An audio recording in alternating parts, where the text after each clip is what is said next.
اب بھی کسی نے پوچھا ایک نوجوان بچے سے سرکار مدینہ کس کو کہتے ہیں؟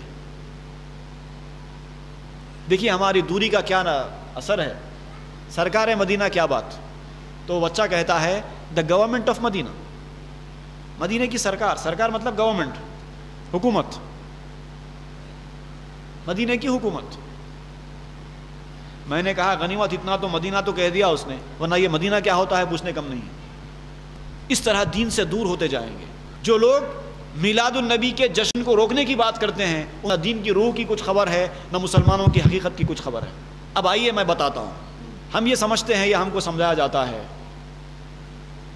کہ یہ جشن میلاد، یہ محفلیں، یہ جلوس، یہ جلسے، یہ سلام، اس طرح کی محفلیں، یہ ساری ہندوستان پاکستان میں ہوتی ہیں، عرب ممالک میں نہیں ہوتا، کسی دوسرے مقام پر نہیں ہوتا۔ ارے بھائی جہاں سے اسلام پھیلا ہے وہاں پر نہیں ہوتا، ہم کیوں کریں؟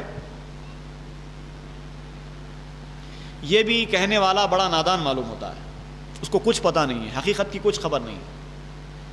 تاریخ کی کتابیں اٹھا کر دیکھ لیجئے، امام غزالی، امام شافعی، امام عسقلانی، امام ابن حجر مکی، امام جلال الدین سیوطی، امام نووی، امام بیہقی، امام عز الدین عبدالسلام، ملا علی قاری، عبداللہ محدث دہلوی اور بے شمار ائمہ اور محدثین ہیں مسلمانوں کے بڑے بڑے، ان سب کا کہنا یہ ہے، ان کی کتابوں میں مذکور ہے کہ آج سے 100 سال پہلے تک بھی مکہ شریف میں جشن میلاد منائی جاتی تھی، مدینہ شریف میں منایا جاتا تھا، پورے سعودی عربیہ میں منایا جاتا تھا۔ مکہ شریف میں تو بیان کیا جاتا ہے کہ مقام ابراہیم سے جلوس نکلا کرتا تھا، باضابطہ جلوس نکلا کرتا تھا، اور حضور صلی اللہ علیہ وسلم کی جس مقام پہ ولادت ہوئی ہے، جو اس وقت ایک لائبریری قائم ہوئے وہاں پر، وہاں تک وہ جلوس پہنچتا تھا، اور اس مقام کی زیارت کر کے پھر پلٹ کر کعبۃ اللہ پر آتے تھے لوٹ کر، ہزاروں کا مجمع ہوا کرتا تھا۔ اور یہ کئی صدیوں سال تک یہ روایت چلی آتی رہی، اسلام کوئی 100 سال پرانا نہیں ہے، 1400 سال پہلے سے چل رہا ہے، 1300 سال تک جشن میلاد حجاز مقدس میں منایا جاتا رہا ہے۔ اب گزشتہ چند سالوں سے یہ سلسلہ روک دیا گیا۔ اب کیوں روک دیا گیا ہے وہ ایک دوسری بحث ہے، ہم کو اس پر بحث کرنا نہیں ہے، ہم کو یہ حکومتوں پر ایمان لانا نہیں ہے، ہم کو مسلمانوں نے کیا کیا اب تک۔ اور یہ صرف سعودی عربیہ کا معاملہ نہیں ہے، آج بھی پوری دنیا کے کونے کونے میں جشن میلاد منایا جاتا ہے، ہزاروں کے مسلمان سڑکوں پر نکلتے ہیں، یا رسول اللہ کے نعرے بلند کرتے ہیں۔ یہ خیال غلط ہے کہ یہ صرف ہندوستان، پاکستان یا اس بر صغیر کے ممالک کا کام ہے، یہ جھوٹی بات ہے، پوری دنیا میں جشن میلاد ہوتا ہے، اور مسلمانوں کی ایک بڑی جماعت صدیوں سے جشن میلاد مناتی آ رہی ہے، اور اپنے اپنے مقام کے، اپنے اپنے علاقے کی تہذیب اور اپنے اپنے علاقے کے روایتوں کے مطابق، جہاں پر جیسی روایت ہے وہاں پر ویسا منایا جاتا ہے۔ اور حدیث شریف میں آتا ہے ان امتی لا تجتمع علی ضلالہ فاذا رأیتم اختلافا فعلیکم بالسواد الاعظم۔ حدیث میں واضح الفاظ میں کہہ دیا گیا کہ میری امت گمراہی کی طرف مجتمع کبھی نہیں ہوگی، ساری کی ساری امت گمراہی کا راستہ اختیار نہیں کرے گی، گمراہی کا راستہ چند لوگ ہی اختیار کرتے ہیں، پوری امت کبھی گمراہی کا راستہ اختیار نہیں کرے گی۔ لیکن اگر اس معاملے میں تم اختلاف میں پڑ جاؤ، کبھی کوئی ایسا اختلافی معاملہ آ جائے کہ کچھ لوگ کہتے ہیں کہ عید میلاد مناؤ، کچھ لوگ کہتے ہیں کہ مت مناؤ، اب تم کو کیا کرنا چاہیے؟ حدیث رہنمائی کرتی ہے کہ جو بڑی جماعت ہے اس کی طرف چلے جاؤ، وہی سیدھا راستہ ہے۔ اب اس سے زیادہ اور کھلی بات کیا چاہیے؟ اور یہ حضور کی آمد کا جشن منانا یہ کوئی آج کی بات نہیں ہے، احادیث میں پڑھ چکے ہیں۔ مدینہ شریف میں کیا ہوا تھا جب حضور صلی اللہ علیہ وسلم مدینہ کی فضاؤں میں رونق افروز ہوئے؟ تاریخ کی کتابوں میں لکھا ہے کہ حضور صلی اللہ علیہ وسلم کا دیدار کرنے کے لیے، آپ کا استقبال کرنے کے لیے مرد اور عورتیں اپنے اپنے گھروں کے چھتوں پر چڑھ گئے، بچے اور خادم راستوں میں آ گئے، ہر طرف پھیل گئے استقبال کرتے ہوئے رسول کا، اور سب کی زبانوں پر کیا تھا؟ یا محمد یا رسول اللہ، یا محمد یا رسول اللہ.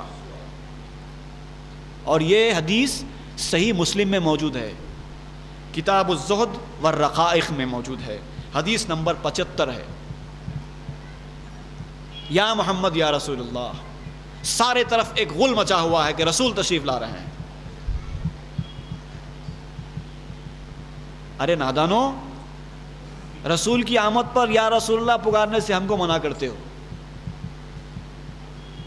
تم کو کیا ہے؟ تم کو کچھ پتہ ہی نہیں ہے، دین کی خبر ہی نہیں ہے، دین کی روح کے بارے میں معلوم ہی نہیں ہے کچھ، اور بکے جاتے ہیں. جاننے والوں کو تو بھٹکا نہیں سکتے، بیچارے جو کم جاننے والے ہیں وہ لوگ ان کے دام میں پھنس جاتے ہیں. خصائص کبریٰ، طبقات ابن سعد، سیرت الحلبیہ، سیرت ابن ہشام، زرخانی علی المواہب، کئی کتابیں ہیں سیرت سے متعلق. ان تمام کتابوں میں یہ بات صاف صاف الفاظ میں لکھی ہوئی ہے کہ جشن میلاد منایا جاتا رہا ہے، آج بھی منایا جاتا ہے، اور قیامت تک انشاءاللہ منایا جاتا رہے گا. یہ کوئی نئی چیز نہیں ہے. جن کو نئی چیز لگتی ہے ان کو خود اس بات کا پتہ نہیں ہے کہ وہ اس طرح کی بات کر کے اپنی جہالت کا اعلان کر رہے ہیں. اگر میں کہنے لگوں کہ حیدرآباد میں کوئی چار مینار وار مینار نہیں ہے بھائی، یہ سب غلط بات ہے، تو لوگ ہنسیں گے میرے اوپر. کوئی میری بات کو یقین نہیں کرے گا، خاص طور سے حیدرآباد کا رہنے والا جس نے چار مینار کو دیکھا ہو. ہاں، میں جا کر کسی ساؤتھ افریقہ کے کسی کونے میں اگر کہہ دوں تو ہو سکتا ہے لوگ یقین کر لیں، لیکن حیدرآباد میں رہنے والا، اپنی آنکھوں سے چار مینار کو دیکھنے والا تو یقین نہیں کرے گا. بالکل اسی طرح کا معاملہ ہے. جن کو کچھ پتہ نہیں ہے وہ لوگ یقین کر لیتے ہیں ان جھوٹی باتوں پر، لیکن جن کو پتہ ہے وہ تو یقین کرنے کا سوال ہی نہیں ہے. اب رہا، کچھ لوگ کہتے ہیں کہ یہ بدعت ہے. بدعت ایک دوسرا ایک بحث ہے، ایک تفصیلی بحث ہے.